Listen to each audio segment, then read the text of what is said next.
And for more on the Iran war, let's bring in Senior Fellow at Carnegie Endowment for International Peace, Aaron David Miller. Hi, Aaron. So President Trump has suggested the U.S. could claim the Strait of Hormuz as a U.S. territory. What would that mean under international law? Same with Greenland, same with the Panama Canal. It's all bluster, Diane. It's not serious. Unfortunately, the President of the United States makes it serious, but it's not serious. Striking Oman is not serious. And the President has enough problems on his plate now. He can't massively escalate. He doesn't want to.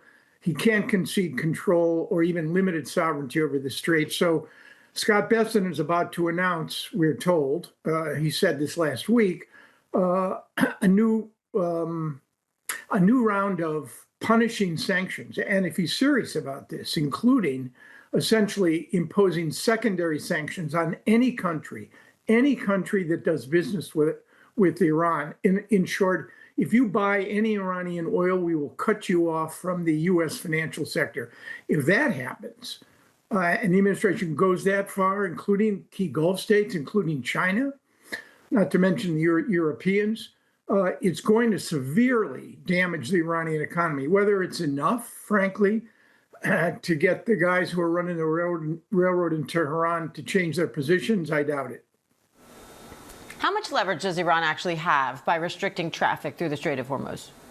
I think quite a lot. You've got, what, 20% of the global oil supply?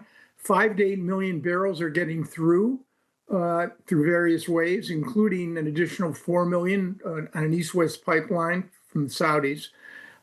But we're still missing 10 million. And I think the biggest mistake we can make is to somehow become used to the fact that, well, oil prices have not gone over their peak high, which was 126 barrels, I think, in the first few days of the crisis of Brent crude, somehow grow complacent. If this goes on for weeks, if not months, and it strikes me that there's no reason that it can't, oil is going to reach new levels with inflationary pressures and a lot of needless dislocation and suffering.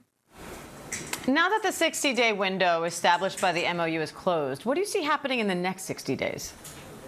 I mean, I think you're going to see economic pressure, economic warfare, the U.S. trying to impose a chokehold on this brutal authoritarian repressive regime. The Iranians are going to respond. They could respond by striking the Gulf energy infrastructure. I think what I'm getting used to is the reality that there are no Hollywood endings here. You have a conflict that is going to endure at some level. There may be kinetic military action by both sides. It may subside, economic pressures, a lot of bluster, but not much diplomacy, and certainly no chance right now to deal with the ostensible reason the United States went to war with Iran, and that is to constrain and contain Iran's nuclear infrastructure. Aaron David Miller, thank you.